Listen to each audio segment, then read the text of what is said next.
Ladies and gentlemen, welcome back to the Shirtless Plantain Show. It's your host, Tosin, alongside Coach and Deen. Fellas, how's everyone doing today?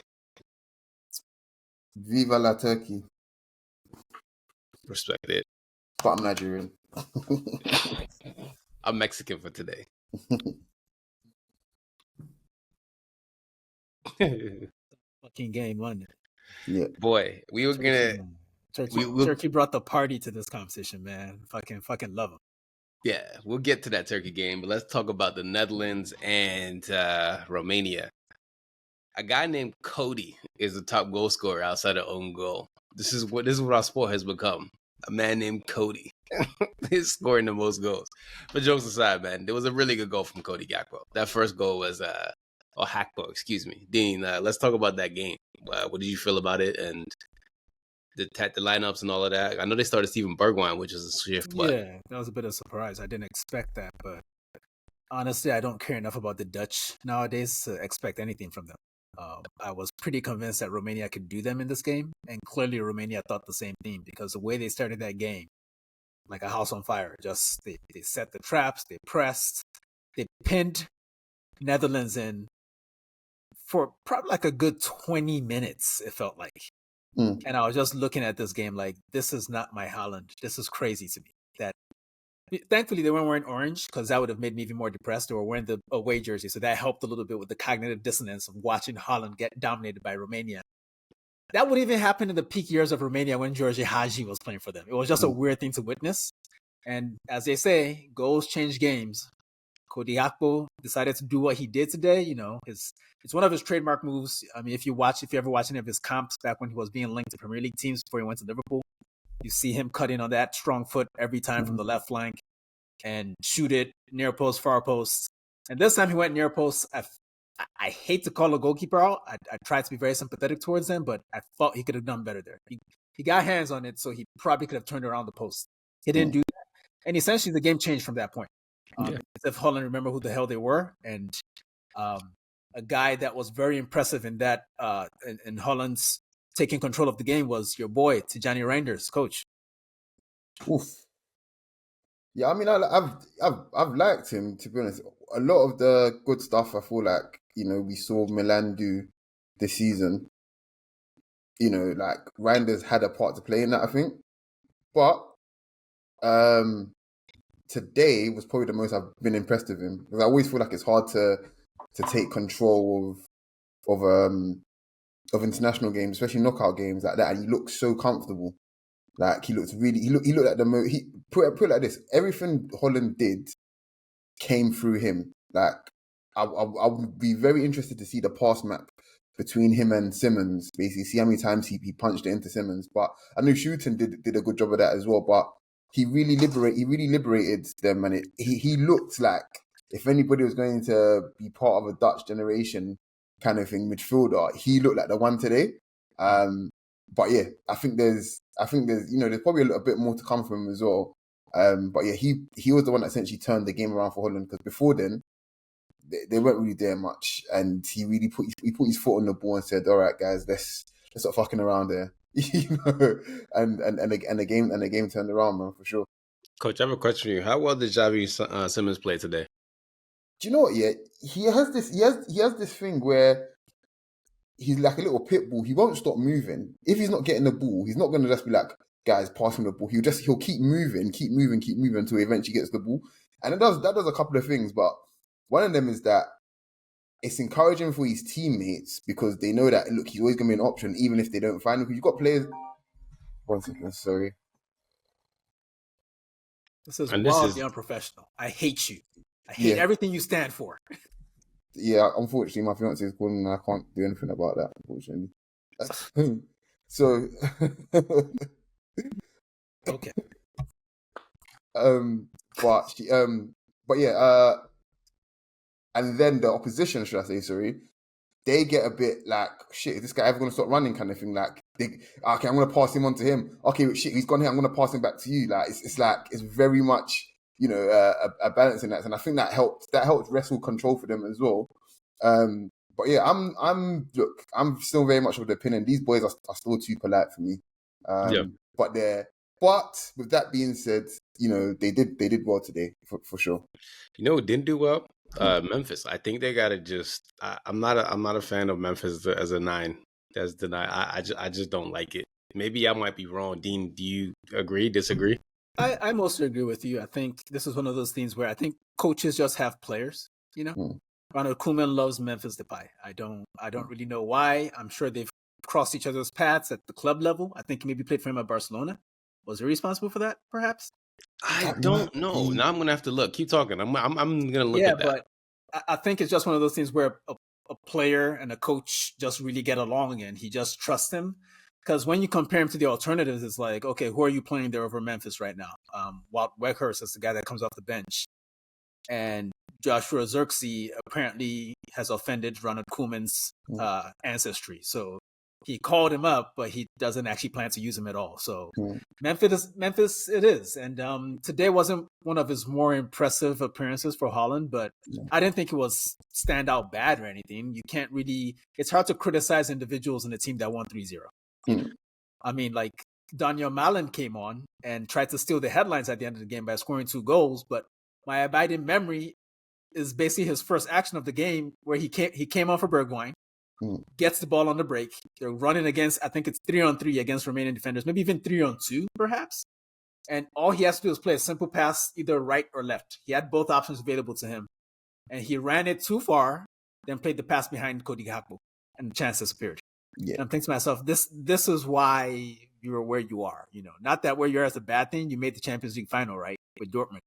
But even so, he's one of those players that's all instinct. The minute he has to think, it's over. Big trouble. Is he balled on purpose or is he balled by life? No, I assume it's on purpose. No. He's bald. It's gone. Oh, okay. Yeah. He might look. He's in Germany now. There's a bunch of Turkish niggas there. Do you know what I'm saying? Before the end of the Euros, he might have a hairline again. Who knows? He might have braids. Oh yeah. Listen, I told y'all, man. Braids is the MVP of the tournament. Braids and own goal, or Braids MVP and locks are the MVP of this tournament, man. Special shout out for Denzel Dumfries, who I think was fantastic too. Yeah, he was. I'm always quite wary about exceedingly tall, wide defenders. Not a huge fan of them. Dan Burn, you can go fuck yourself. But Denzel Dumfries today was incredibly impressive as well. And I feel, and this is why, if anybody's wondering why Frimpong just doesn't play for them, that performance is why. Well, also because Frimpong's not a right back. He's just a right. That's what he is. This is it. But Dumfries gives it to you going both ways. Yeah, it's obvious Frimpong carries a bigger goal threat, but who cares? Like, really, who cares? You're there to primarily defend first and to provide width and provide to be a spare man in attack as well. Like, you don't need you controlling the game from the right hand side like the Dani Alves. That's not your job, bro. And you're not even half as good. So yeah. One thing about Dumfries is that he's not even that good a defender. He's just one of those players that I feel as if will seduce any coach.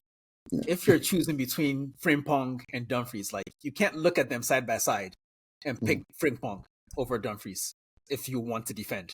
And it's not because he's a better technician defensively. He's just as absent-minded. He's just as upright. But he's big as hell, so you're not going to give up far post crosses unless he falls asleep, which he does for Inter every so often, but that's neither here nor there. In that period where they were getting killed in the first 20 minutes when Romania looked like they could have done something today, their only outlet was Dumfries. He was the one making all the runs. It wasn't really successful stuff, but he was at least making the runs and giving people an option to pass to. So he had a very good game. He also was the one that got in the challenge with Yanis Hagi. And it was an accident, but he put the elbow in that dude's head, and then he had a fishnet on his head and was looking stupid the rest of the game. Lost his swag, lost his baller capabilities, was terrible today. So he looked like he had a 5G on his head that Kerry Hilson used to cry about. That's what he had in his head. It looked bad. It looked really bad. Had the onion bag on his head, man. Yeah. Alubosa. Is there anything that you guys want to say about Romania, positive, negative? I mean, okay. I'll say something positive. I think I'm not going to give them just credit for this, but I think most of the teams that we expected to go home early in this tournament They came to this tournament and decided, you know what, we'll have a go. Yeah. And Romania were just as committed to that idea as anybody else in the tournament. And I respect it. I appreciate it, because what's the point in showing up if you're not going to have fun? If you're a good enough team to defend and beat teams on the break, which is essentially what you're going to do anyway, you're going to get forced into doing that. Why not be expansive when you actually do have the ball and try to get the ball? And Romania did that. And again, I watched them pin the Netherlands in for 20 minutes. Like that's very surreal to me to think about, considering the level of talent between the countries, even right now with a very poor Dutch generation. So shout out to them. Yeah. Coach, anything you want to add about Romania before we move on? No, just shout out to them. They scored some of the best goals this tournament, man. And, they've added to the spectacle. So shout out to them. And they didn't pussy out. They didn't, do a Southgate and just say, we're gonna have what we hold and shit. We're gonna turtle up. They went for it with lesser players, might add. So yeah, I respect that. We had an instant classic in the second game. There's no two ways about it. Yeah, that Turkey Austria game. That is why we watch football. That game right there was art. I had a fantastic time watching that game. Sorry, unfortunately, Ralph Ragnick has to go home. I wish they could take England's spot, but goddamn, we had a great time. Let's start off, first of all, by talking about braids. I say Marcelo because, that big hair, long hair, whatever. Marcel Sabitzer popped up to this game wearing number 9 and had braids, okay? Usually, most times when I see a white man with braids, I get upset. But his braids were so pristine today that I'm not even mad at it. I was genuinely impressed. Like, I literally was on Instagram trying to figure out who braided this man's hair because I was confused. I was like, who the fuck? I went to David Alaba's sister's Instagram to see if she did it. That's how I was just to go look, because I was confused. I just want to make it very clear that I'm not involved in any of this anti-black conversation with this shit. Like when David Beckham did it, I didn't like that shit. Now that this nigga did it, I'm kidding. Those braids were immaculate, my nigga. God damn, that shit was clean. I was like, is that a white? Oh my God. Because when Darwin Nunez did it in Copa, it's like, he one of them spicy. I mean, what are they? I don't know. He's spicy. So it's like, he's cool, whatever. Chimchurri nigga. Yeah, an Austrian? An Austrian? Oh my God, And remember, guys, I told you niggas a while ago. He's my low-key Ballon d'Or top 10 even though only one guy wins it, but I feel like he's going to sneak into the top 10 or some shit. He's had such a great season, and he had such a great tournament.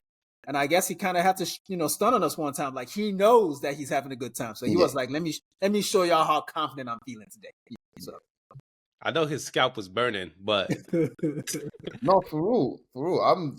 I knew nothing about hair, but I was legit. I was like, shit. This is outstanding. I'm not joking. I probably spent about 5 minutes after I noticed, just looking on Twitter and whatnot at the different angles of it, thinking, this shit is clean.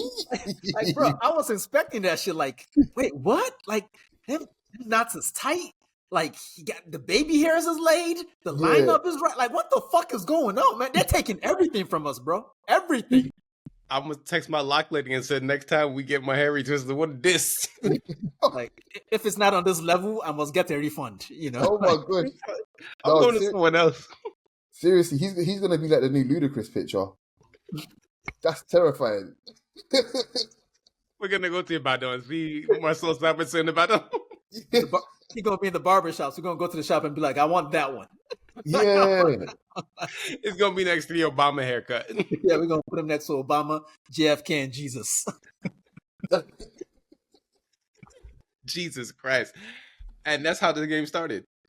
Like, Jesus Christ, because what the hell? Well, we got an Austria just immediately went like that. They attacked down. Seconds? Yeah. 57 seconds. That's insane. I hadn't even switched the game on yet. Like, when I turned the game on, it was Mary Demiral, who apparently decided, you know what, Cristiano, let me show you how to be a main character without being an asshole.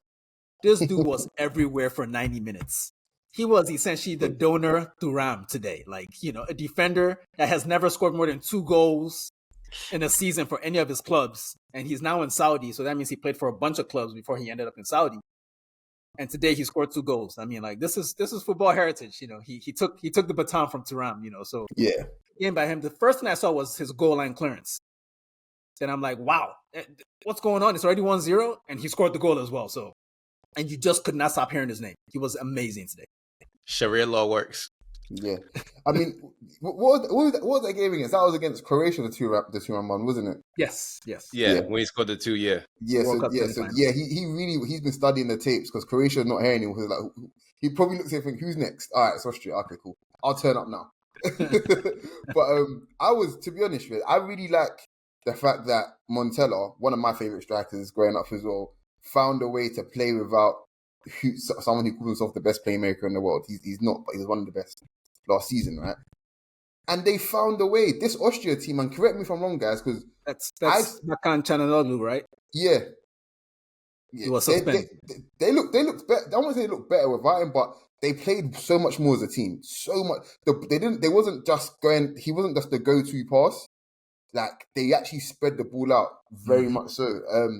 What was I going to say? The energy from Austria, correct me if I'm wrong, guys, but they didn't seem as energetic. Was that Turkey's handiwork, or was it just them running out of legs? Because they couldn't really get close to Turkey. Turkey were able to get out pretty easily. And I feel like one of their best outlets and one of their best players was Kadioglu. Like, you know, a right-footed wing back. Like, that boy is nice, man. Like, and he showed. I was just about to steal Tosin, so I was going to say that boy nice, because like, I've seen him linked to Arsenal, so I've watched some tapes, and I'm like, I get it. But to see it for a full 90, to see a right-footed left back come all the way to the right to set the ball up for Arda, like, bro, he was very impressive. Like, a lot of Turkish dudes went out there to down their sword today, man. Yeah, they outran. I mean, it was a home game. Yeah, like the whole stands were Turkey fans. And I'm gonna give you guys something funny about Ferdi Kagagu. You know where he's from? Where he was born. He's born in the Netherlands. Oh, really? Oh, He played until the Dutch U21s and switched to Turkey in 2022. Nice. Yeah, I would say that's what explains his technique, but come on. Yeah, he grew up NEC Brada, then he went to Fenerbahce U21, then he was at NSC, now he's back at Fenerbahce. So, and man, the Turkish men them travel everywhere. They take their kebabs and they just park shop, man. So shout out to them. Yeah. But yeah, look again, and then you look at, I suppose you look at how many players were on yellow cards, and you know.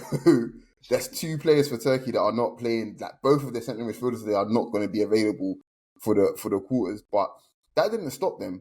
Like, I can't really pick out. I think everyone was great for Turkey, but Mulder was great. Oh my gosh, their goalkeeper, fuck, like that save is one of the greatest I've ever seen in my life. Yeah. Just given the timing, given everything, for you in the 95th minute, for you to put your hand up like that and just do that, I know that took the win out of everybody, because I was sitting there, I was like, get the fuck out of here. There's no way you're doing that. Do you know what it was? It was basically Pele versus Gordon Banks. That's what it was. Yep. That's the one. But do you know what? That impressed me. But way before that, his passing was pretty much like a prime, I don't know, Ronald Koeman. He was just sending the ball everywhere. I couldn't believe it, on a half volley, like right onto a player's toe, like for the entire game. Like that's part of the reason why I feel like Austria ran out of steam pretty quickly, because they'd push all the way up and you just pop it into space or right onto a player that's in space, and then they have to turn around and run back towards the own goal. And it kept on happening. And like, look, honestly, Montella hasn't impressed me that much, but I think today his hand was forced and he was forced to coach. And I feel like this is probably the best game he's coached this entire tournament by far. Austria didn't really have much for them. No. Hey, I got something to add to that point about. Oh, go ahead, Deen. Go ahead. I was going to say, it's not so much that they didn't have much, because you'd have expected them to get closer to Turkey in open play, and that's where they were lacking today. Like you said, their legs weren't quite there, it looked like. Or Turkey at least just matched them and neutralized the whole energy advantage that they have. Even though they were in Leipzig with all the Red Bull and all that shit, it didn't work out for them today. But I think the master stroke really was playing Arda Güler as a false nine. Yeah. Bro. Like, I really enjoyed that. This was a full-on, if you didn't know who he was already, I mean, he plays for Real Madrid. He won the Champions League this season, technically, so, and every shot he took on target in La Liga this season went in the net. So, but today felt like a coming out party for him. Like this was the day he introduced himself to the world. And I guess the takeaway for me is that I never want to see him play on the flank again in my life. Every coach that managed, Carlo, please find a way to put this boy in the middle when you play him again. And if you can't, just play him, because this is one of the keepers of the flame. For sure. He was magnificent today. I'll give you guys a stat. Arda Güler is a third teenager to both score and assist in the same edition of Euros after Rooney and Cristiano in 2004. This kid is the bee's knees, man. That's all you need to know. That's all you need to know. Like, you look at where those two players done what they've done with their career. Arda Güler is a lock. Like, he's a surefire as it's going to get. Like, the fact they didn't skip the Ozil comparisons, but Ozil comparisons didn't last long. They went to Messi sooner, not too long afterwards. Do you know what I'm saying? Like, and the fact he's playing a false nine already, like it's looking bright for him. So I can't wait to see you at the Emirates in about 4 years when Real Madrid find somebody else. That'll be great. But no, shout out to him as well. Like, the maturity physically that he showed today. Like, he wasn't afraid to take the ball on under immense pressure and try to hold off tackles. Like, he was trying to match them physically, and obviously he's still a small boy, but that's good. That's a good sign that you're not afraid to get stuck in, despite you being such an elegant footballer. That's great. We need, all the great players from, especially great technicians from years gone by. These guys were strong guys as well. Like Ronaldinho, people don't realize Ronaldinho was an ox, would walk on the pitch and he could arguably be the strongest guy on the pitch, but he wouldn't appear that way. Riquelme was one of the greatest technicians ever, and nobody could knock him off the ball. Zidane, like, all these super elegant players kind of thing, they all had a physical presence about them, and I feel like Arda Güler, as he gets older, it's scary. It's actually scary that what he could become. I'm not saying he's all the way there yet, but he's clearly bigger now than he was when he joined Real Madrid. Oh no, of course. He's been in the gym. Yeah. He's been in the gym. I was watching him next to the Austrian center backs. Yeah. And you know how you can look at someone's like, and this is weird. I admit this right away, this is weird. But you can look at someone's like quad muscles and kind of judge him against the guy next to him to see who is the larger human being. I didn't see a lot of difference there. He was as big as those center backs. And the thing he's not as tall as them, but from a muscular standpoint, he's getting there already. One of the center backs is a full-blown Ghanaian and Kevin Danso, and he didn't look away. He didn't look nothing crazy. So it's wild, man. That kid is special, and his deliveries, man. Listen, those 2 corners he sent in.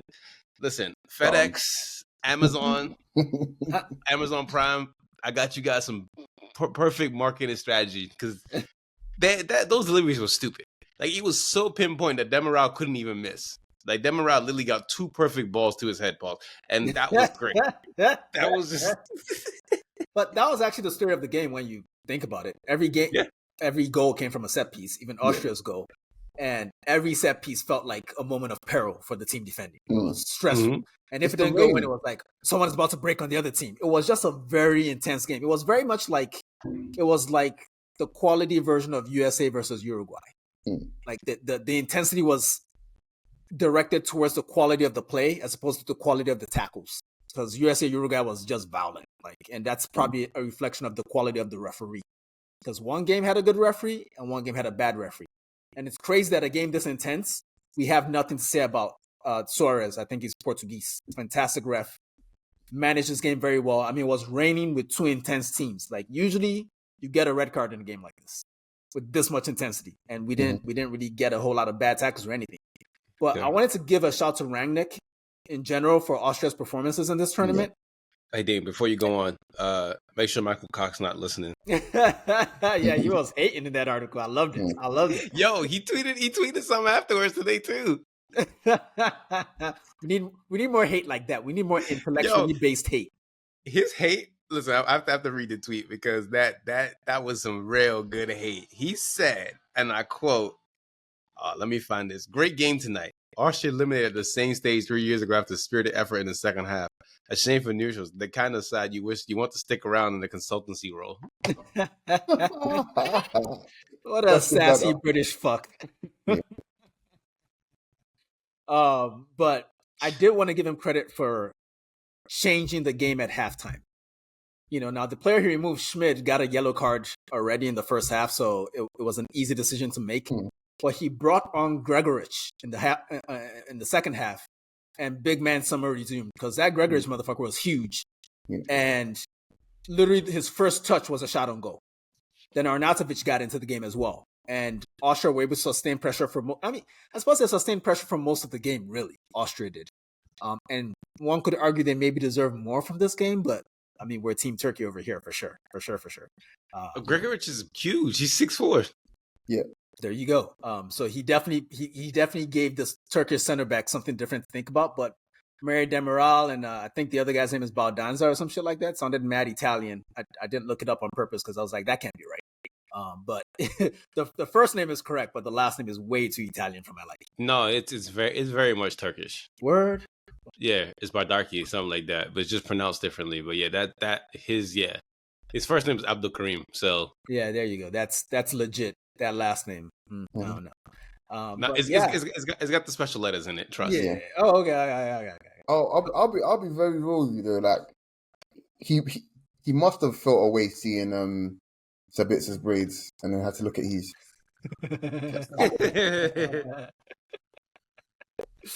Yeah, but I do like seeing a coach realize that, okay, we're about to be out of the tournament if we don't do something to change the way we're playing, and bringing on a player that actually changed the game instantly. You know, even Southgate, who I'm subbing right now with this line of conversation, brought on Tony, and good things happened in that game, even though he brought him on for the last 4 seconds of the game or whatever. So I hope that guy learns something from it. But if he doesn't, we'll be able to laugh at them on a future pod in the next 3 to 4 days or whatever it is, you know. So, but yeah, Turkey, man, I don't know. I think they've probably gotten as far as they're going to go in this competition. I think they're going to lose at the next stop, but because they can't defend.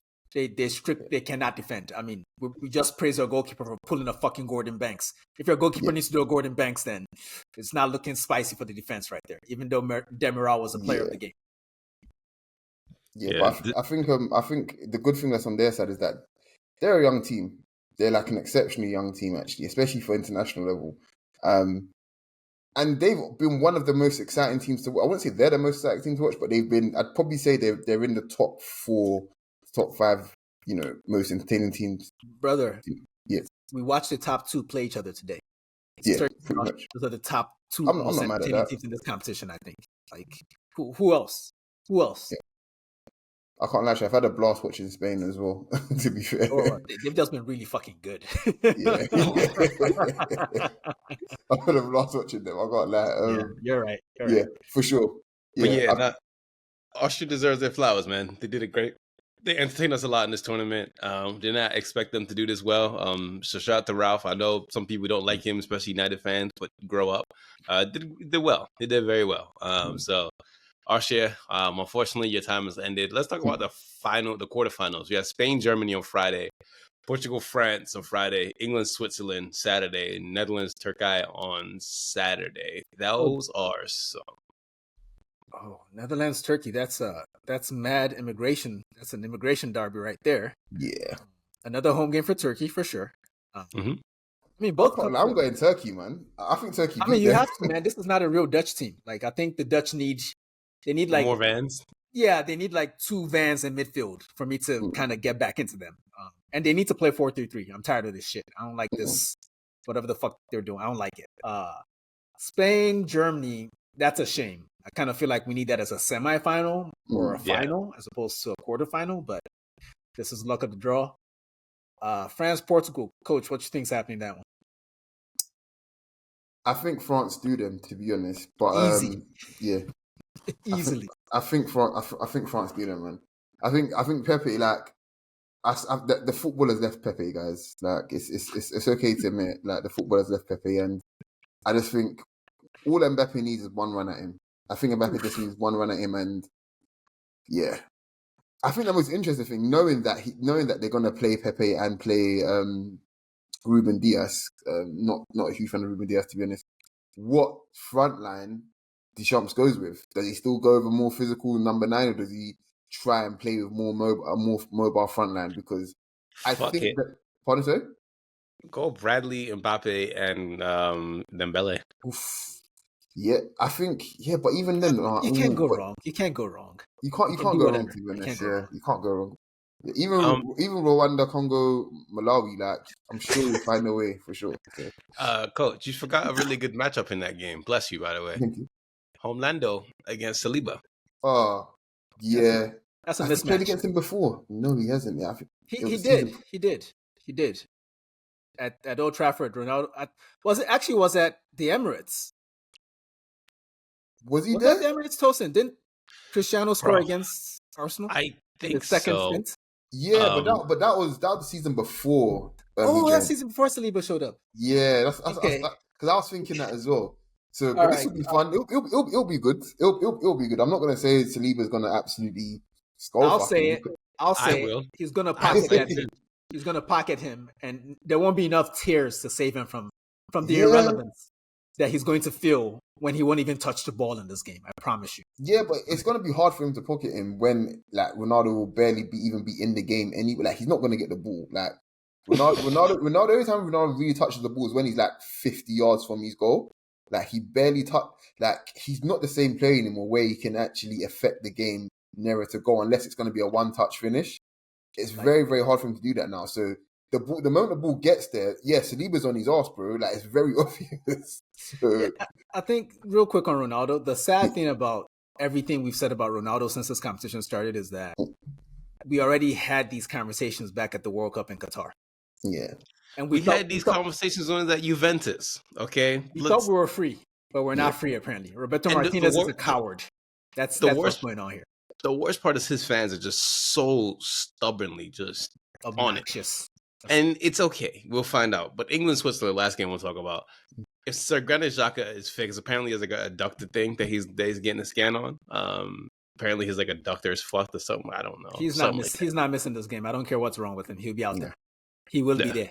He will be there. He's taking all the drugs, guys. Like he's already in Germany and he plays for Bayer Leverkusen. Bro, he's taking all the drugs, bro. Let me just say again, Bayer Leverkusen. Like listen, he's more juiced to the eyeballs than MVP Russell Westbrook, bro. Like I was gonna say Mesut Ozil, but you know, there's that as well. Like he's absolutely not missing that game. No. But listen, man, this has been a fun Euros. Got a couple of days off. Guess what we got tonight as a treat? Brazil, Colombia as a treat. Nice. That's a very nice treat to end the football for a couple of days. So, fellas, y'all got anything you want to add before we get out of here? Like, subscribe again, guys. Like we're noticing like the interactions on Twitter, on Instagram, you know, especially a bit on TikTok as well. The YouTube comments, you know, they give all of us a good laugh. Keep them coming, and hopefully soon. Well, I am at least. Hopefully soon we'll have a very, very, very nice surprise for you guys. I also had something to add to this as well. Please, guys, it's free to like and subscribe and comment, like Coach said. So please do that. Yeah. And also, thank you guys for your questions about the U.S. men's national team. I had a very good time having a therapy session with those guys. So thank you guys for the comments. Appreciate that. But yeah, for myself, Tosin, we're out. Everyone take it easy. Peace. Peace. Take your shirt off. Take your shirt off. Plenty.